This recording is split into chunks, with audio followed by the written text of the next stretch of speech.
और उनकी कोई संतान नहीं थी। संतान न होने के कारण वो दुखी रहा करते थे। तो एक बार प्रियव्रत राजा ने कश्यप मुनि से पुत्रेष्ठ यज्ञ करवाया और पुत्रेष्ठ यज्ञ कराकर उनकी पत्नी मालिनी ने यज्ञ में आहुति के लिए बनाई गई खीर दी। इसके प्रभाव से उन्हें पुत्र हुआ, परंतु वह मृत पैदा हुआ। जब उनका पुत्र मृत पैदा हुआ तो राजा प्रियव्रत को बड़ा दुख हुआ, बहुत तकलीफ हुई, बड़ा कष्ट हुआ।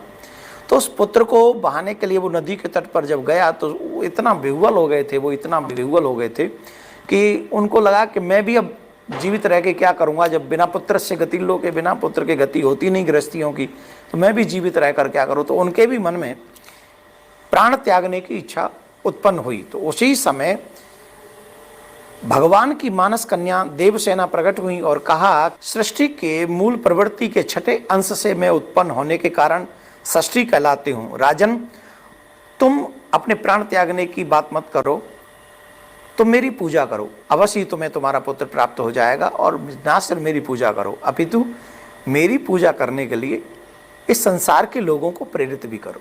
राजा ने ऐसा ही किया तो राजा को प्रसन्नता हुई। राजा ने छठी का ये व्रत प्रारंभ किया और इस छठी के व्रत का वर्णन हमारे पुराणों में कई जगह आता है। पहले इसको कर्ण ने भी किया हुआ है।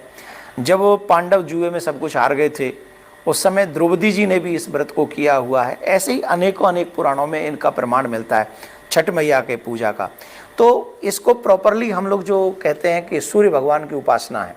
जो मनुष्य सूर्य भगवान की उपासना करते हैं, जैसे मैं आपसे हमेशा कहता हूँ जल चढ़ाओ, सूर्य भगवान को अर्घ दो, उसके पीछे क्या है, जो भी व्यक्ति सूर्य की उपासना करता है सूर्य उन्हें आरोग्यता प्रदान करते हैं।